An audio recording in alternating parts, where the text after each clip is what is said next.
ওয়েদারটা দেখে ভাবছো যে আমাদের এখানে আজকে বৃষ্টি হচ্ছে? না, না, না, আমাদের এখানে আজকে বৃষ্টি হচ্ছে না। এটা ২-১ দিন আগের ভিডিও আমি করে রেখেছিলাম। তো দুধের স্বাদ ঘোলে মেটাই, তাছাড়া আর কি করব? যা রৌদ্রু আর যা গরম পড়েছে, ওয়েদারটা জাস্ট একবার দেখো। বৃষ্টি হওয়ার আগের মুহূর্তের ওয়েদারটা মানে মারাত্মক রকমের ছিল। তো ভাবলাম যে এই ভিডিওগুলো একটু তোমাদের সাথে শেয়ার করি, কারণ আমাদের এখানেও প্রচন্ড গরম, প্রচন্ড রৌদ্রু, একটু হাওয়া বাতাস নেই।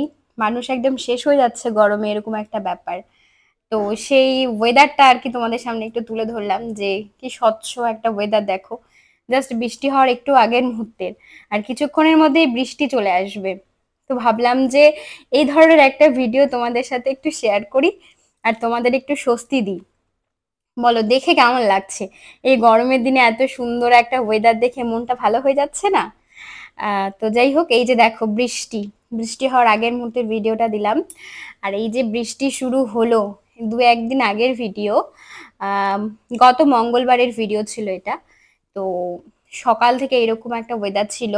যখন বৃষ্টি হয় তখন বৃষ্টি ভালো লাগে না, আর যখন প্রচুর গরম, প্রচুর রৌদ্রু, তখন গরম রৌদ্রু ভালো লাগে না।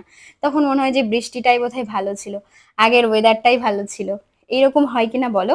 আমার তো প্রচুর পরিমাণে এরকম মনে হয় যে আগে যখন বৃষ্টি হচ্ছে এরকম আর স্যাঁতস্যাঁতে বৃষ্টি ভালো লাগছে না। আর দেখো এতটা পরিমাণে রৌদ্রু, কিন্তু যাই হোক ওয়েদারটা দেখেও স্বস্তি লাগছে। এরকম বৃষ্টি একটু চাইছি যে এরকম বৃষ্টি একটু হোক। এতটা গরম, পুরো ফাটিয়ে গরম পড়েছে। তোমাদের ওখানে ওয়েদার কেমন দেখো? মানুষগুলো কত কষ্ট করে তাড়াতাড়ি করে গোছাচ্ছে দেখো, কারণ সব তো ভিজে যাচ্ছিল। ওরা মাঠে কাজ করছিল, আমাদের মাঠটা যেহেতু অনেকটা বড়, তো সবার সচরাচর যে সমস্ত ধান শুকানো থেকে শুরু করে যা অনুষ্ঠান কোনো কিছু যাই হয় না কেন, সব কিন্তু আমাদের এই মাঠেই হয়। তো মাঠেই কাজগুলো করছিল। বৃষ্টি হওয়ার আগেই ওরা একটু করে গোছগাছ গোছগাছ শুরু করে দিয়েছিল। আর দেখো পুরো ভিজে গেছে, ওরা তুলছিল আর কি। তো কেমন লাগছে দেখো, বৃষ্টিতে গাছগুলো ভীষণ এনজয় করছে। এরকম একটা কাঠফাটা রোদের মধ্যে এইরকম একটা বৃষ্টি ওয়েদার ভিডিও তোমাদের কাছে কেমন লাগলো অবশ্যই আমাকে কমেন্ট করে জানিও। আর থ্যাংক ইউ সো মাচ আমাকে এত সাপোর্ট, এত ভালোবাসা দেওয়ার জন্য, সবসময় আমার পাশে থাকার জন্য। আমার লং ভিডিওগুলো তোমরা এতটা ভালোবাসো, এতটা সাপোর্ট করো। শর্টস ভিডিও তো এখন প্রচুর প্রচুর তোমাদের ভালোবাসা পাচ্ছি।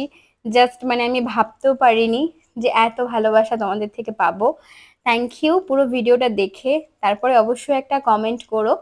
আশা করব একটুখানি ভিডিও দেখে স্কিপ না করে, মানে হয় না, কারো ভিডিও দেখে একটুখানি দেখে কমেন্ট করে চলে গেলাম, এরকমটা করো না। আরো একটা ভিডিও নিয়ে চলে আসবো কালকে।